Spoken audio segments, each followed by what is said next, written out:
Hello, good afternoon dear students. कैसे हैं आप लोग? तो चलिए हम कंटिन्यू करते हैं। हमने अपना जो सेकंड विषय दूसरा विषय शुरू किया है इकोलॉजी एंड एनवायरनमेंट को, जिसका पहला वीडियो इंट्रोडक्शन के रूप में आपको मिल चुका है। तो उसका जो है लेक्चर नंबर 2 की तरफ हम लोग बढ़ते हैं। तो आपका इकोलॉजी एंड एनवायरनमेंट का आपका जो ये दूसरा वीडियो है लेक्चर नंबर 2। तो इसमें हम बात करेंगे components of environment. Components of environment यानी कि हिंदी में कहेंगे पर्यावरण के घटक।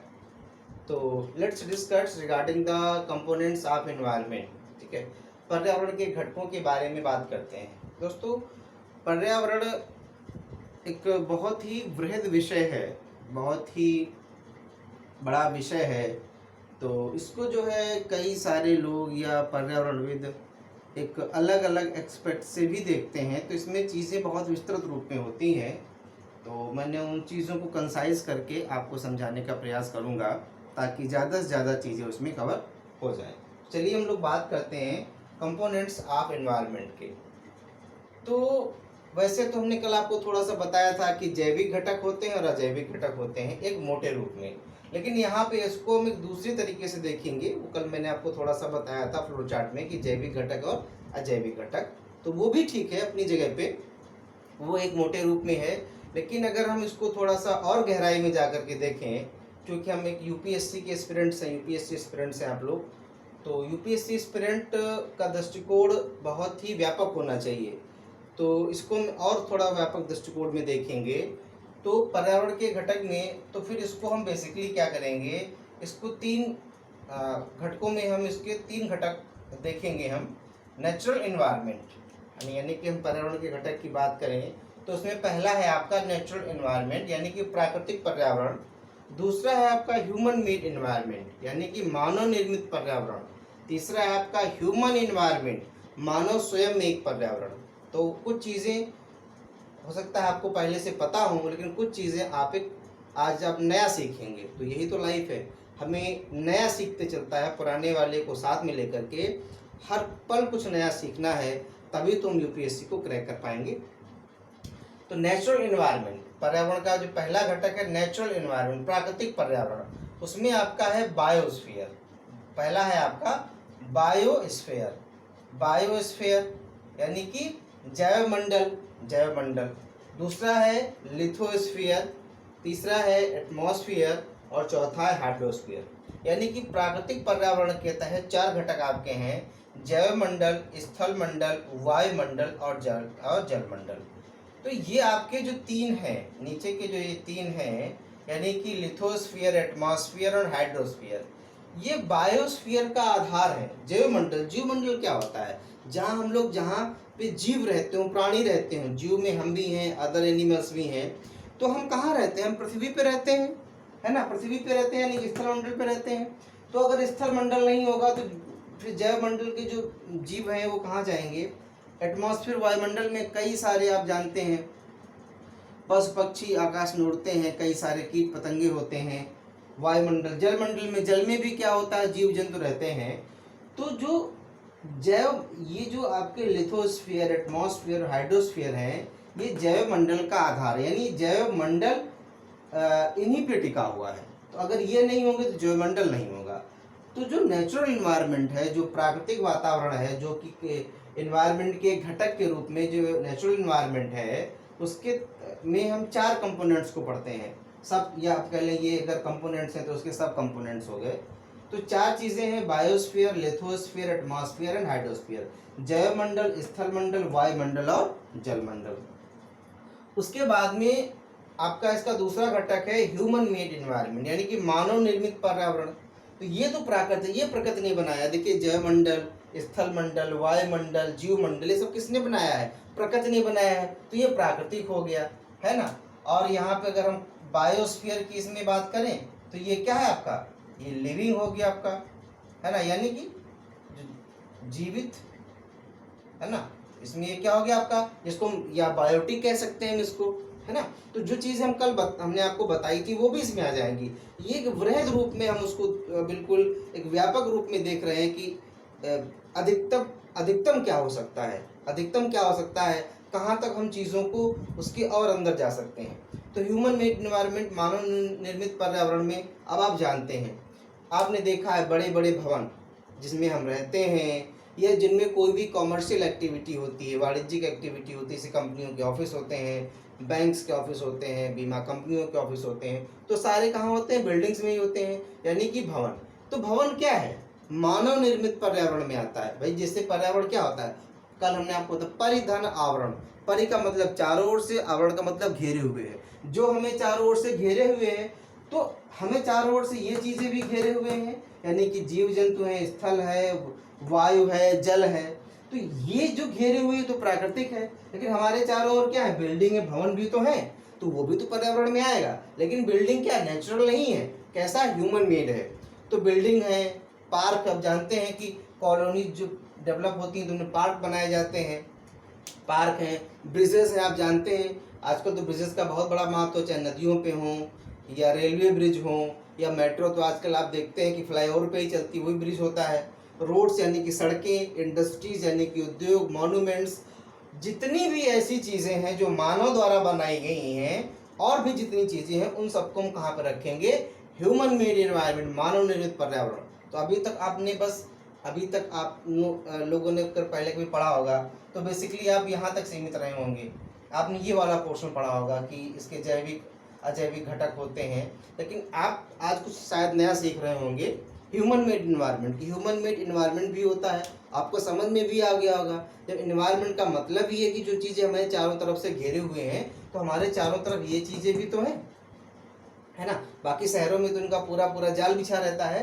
तो ह्यूमन मेड इन्वायरमेंट, ठीक है, तो ये चीज़ें हो गई, है ना। अगला है ह्यूमन इन्वायरमेंट, मानव स्वयं में पर्यावरण, है ना। अभी तक तो हम बात कर रहे थे कि मानव के चारों ओर जो अन्य चीजें हैं, लेकिन मानव स्वयं में पर्यावरण है। तो उसमें क्या है, मानव खुद, उसके बाद परिवार। तो देखिए, अब जैसे नहीं होता, यूनिट होती, कोई चीज़ होती, जैसे बिल्डिंग है, तो बिल्डिंग की यूनिट क्या होती है, बिल्डिंग ईंटों से मिलकर बनती है, तो ईंट उसकी यूनिट होती है। तो इस तरीके से यहाँ पे मानव हो गया।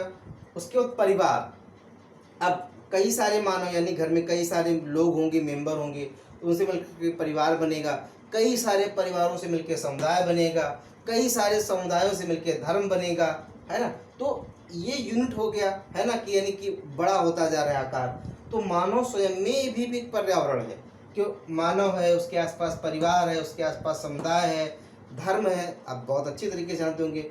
एजुकेशनल इन्वायरमेंट, इसमें क्या है, अब देखिए एजुकेशनल यानी कि जो शैक्षिक चीज़ें हैं वो भी तो हमारे पास है, ज्ञान है। तो एजुकेशनल हो गया, इकोनॉमिक, आर्थिक, है ना, हमारे आसपास आर्थिक गतिविधियां हो रही हैं, तो क्या है, आर्थिक। तो ये आपका हो गया ह्यूमन एनवायरनमेंट, यानी कि हमारे आसपास ह्यूमन एनवायरनमेंट में मानव स्वयं में भी पर्यावरण है। उसमें किन चीज़ों को रखेंगे, मानव को रखेंगे, उससे बड़ी यूनिट फैमिली उसको रखेंगे, फिर कम्युनिटी को रखेंगे, समुदाय जानते हैं, कई सारे लोग मिलके, कई सारी फैमिली मिलके समुदाय बनाएंगे। धर्म आप जानते हैं, कई सारे समुदाय मिलेंगे, धर्म बनेगा। फिर क्या होगा, शैक्षिक, एजुकेशनल, है ना। तो ये भी तो इन्वायरमेंट हमारे आसपास का है। इकोनॉमिक एक्टिविटीज़, आर्थिक गतिविधियाँ, वो भी इन्वायरमेंट हमारे आसपास का है। तो कंपोनेंट्स ऑफ इन्वायरमेंट, है ना, तो natural environment, human made environment और ह्यूमन इन्वायरमेंट। तो आज के बाद आप लोग उसको जैविक अजैविक यानी कि बायोटिक और एबायोटिक के अलावा उसको उस रूप में भी देखेंगे। तो जैविक तो अजैविक तो आपका यहाँ पे भी है ना। तो वो कह सकते हैं ये जो डिवीज़न है उसको और गहराई में जाकर के किया गया है, वो है थोड़ा सा कम गहराई में, ये आपका थोड़ा सा और ज़्यादा गहराई में डिवीज़न किया गया है, ताकि आपको पढ़ने में इंटरेस्ट है, आप परत दर परत चीज़ों को जान सकें।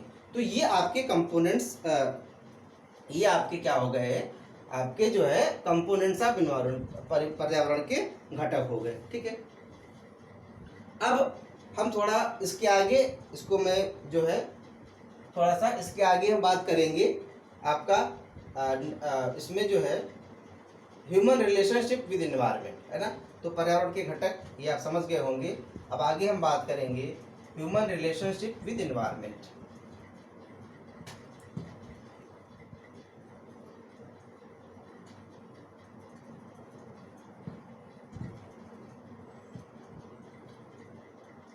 Human relationship with environment. चलिए यहाँ पे लिखते हैं,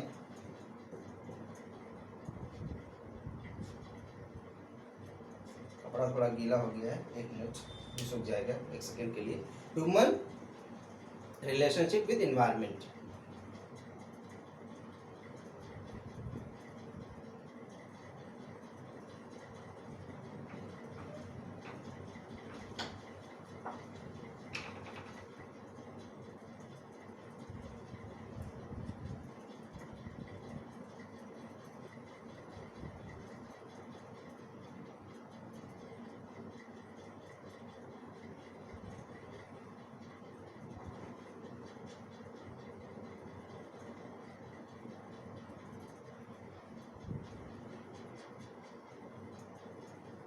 ठीक है, कंपोनेंट्स ऑफ इन्वायरमेंट आप लोगों को समझ में आ गए होंगे। अब हम बात करेंगे ह्यूमन रिलेशनशिप विद इन्वायरमेंट।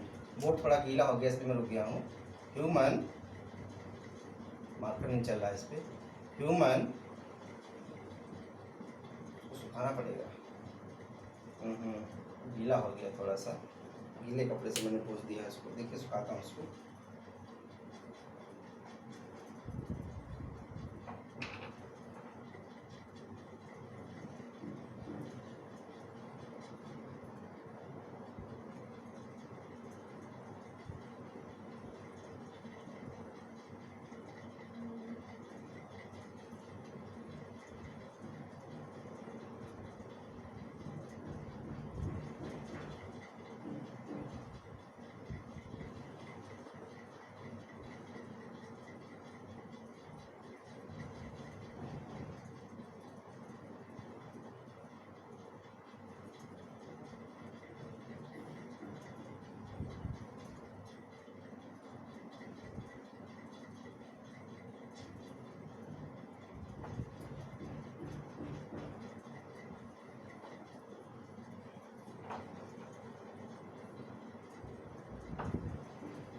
तो चलिए, सॉरी फॉर इनकन्वीनियंस, आपको ये सुविधा के लिए खेद है। थोड़ा सा गीला हो गया था, कपड़े से पोंछ दिया था उसको, तो उससे मार्कर नहीं चल रहा था। चलिए हम देखते हैं, कोई बात नहीं, कभी कभार ऐसा होता है ना, टेक्निकल प्रॉब्लम है। ठीक है, चलिए, ह्यूमन रिलेशनशिप विद इन्वायरमेंट, ये आपका हो गया ह्यूमन रिलेशनशिप विद इन्वायरमेंट।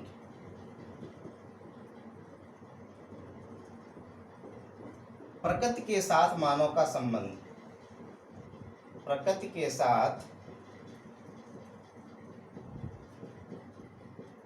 मानव का संबंध। तो इसमें हम ये जानेंगे कि प्रकृति के साथ मानव का संबंध कैसा रहा है। आदिकाल से लेके अब तक प्रकृति के साथ मानव का संबंध कैसा रहा है।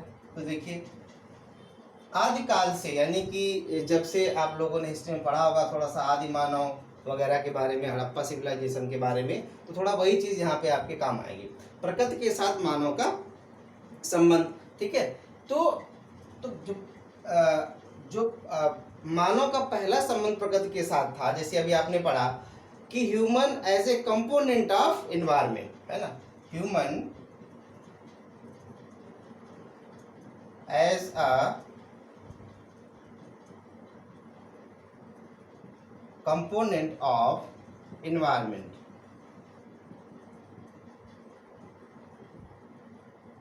मानव प्रकृति के एक घटक के रूप में, मानव प्रकृति के एक घटक के रूप में। ठीक है, एग्जाम्पल में जैसे कि आदि मानव, एग्जाम्पल में आदि मानव, तो आदि मानव जो था वो मानव प्रकृति के एक घटक के रूप में था। आदि मानव कैसे था? प्रकृति के एक घटक के रूप में, क्योंकि आदि मानव क्या करता था? आदि मानव क्या करता था? आखेट यानी कि शिकार, आखेट एवं भोजन संग्राहक था। आखेट एवं भोजन संग्राहक था। तो जैसे प्रकृति के अन्य घटक थे, एनिमल हो गए या और भी जो अजैविक घटक हो गए, वैसे मानव भी था। वो सिर्फ प्रकृति से अपने खाने के लिए लेता था और उसमें प्रकृति को कोई भी क्षति नहीं पहुंचाता था। तो आदि मानव आखेट एवं भोजक संग्राहक के रूप में, है ना, human as a component of environment, जब एक घटक के रूप में था, जैसे कि आदि मानव, है ना, तो आदि मानव क्या करता था, आखेट करता था। आखेट का मतलब होता है शिकार, और शिकार करके भोजन का संग्रहण करता था। ठीक है, आदि मानव। तो और दूसरा रिलेशन है आपका रिलेशन विद एनवायरनमेंट। दूसरा क्या है, प्रकृति का ह्यूमन कोरिलेशन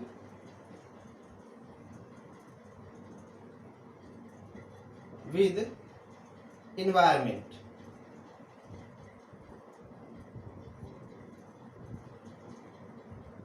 मतलब मानव का प्रकृति के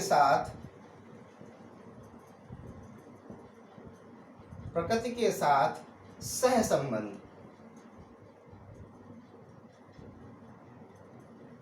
आपने सह संबंध पढ़ा होगा, जैसे कि सहजीविता आपने पढ़ा होगा साइंस में। तो सहजीविता क्या होता है, जहां दोनों लोग एक दूसरे पे डिपेंड होते हैं, लेकिन कोई भी एक दूसरे को नुकसान नहीं पहुंचाता। तो मानव की प्रकृति के साथ रिलेशन की जो दूसरी स्टेज थी, ये आपकी पहली स्टेज है, ये दूसरी स्टेज है। तो जो दूसरी स्टेज थी वो सह संबंध की थी, कि मानव का प्रकृति के साथ में सह संबंध था। तो उसमें मानव क्या करता था, जैसे कि जब मानव ने प्राथमिक कृषि की, है ना, जब मानव ने प्राथमिक कृषि की शुरुआत की, है ना, जब मानव ने प्राथमिक कृषि की शुरुआत की, यानी कि जब कृषि की शुरुआत हुई तो क्या था, सह संबंध हुआ, यानी कि मानव ने कृषि करना शुरू किया तो क्या हुआ, उसका सह संबंध हो गया। तो जब प्राथमिक कृषि की शुरुआत हुई तो मनुष्य क्या करता था, पशुपालन और चारण, है ना, क्या करता था, यहाँ पे वो पशुपालन भी करता था और पशुओं को चराता था। तो प्राथमिक कृषि के समय में पशुपालन एवं चारण था। जो मनुष्य का प्रकृति के साथ संबंधों का तीसरा चरण है वो है आपका डोमिनेशन का है ना। डोमिनेट आप जानते हैं कि किसी के ऊपर प्रेशर डालना। डोमिनेट का मतलब होता है कि किसी की तुलना में जो है ज्यादा सक्षम हो जाना। जो आपका तीसरा स्टेज है ह्यूमन रिलेशन का, वो है प्रकृति के साथ में डोमिनेशन का, है ना। जैसे कि आपने हिस्ट्री में पढ़ा होगा हड़प्पा सिविलाइजेशन।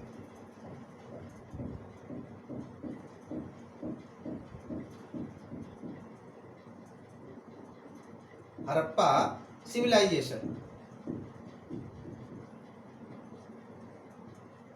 ठीक है। तो हड़प्पा सिविलाइजेशन आपको पता है कि हड़प्पा सिविलाइजेशन में मनुष्य ने जो है काफी अच्छे शहर बनाए थे, है ना।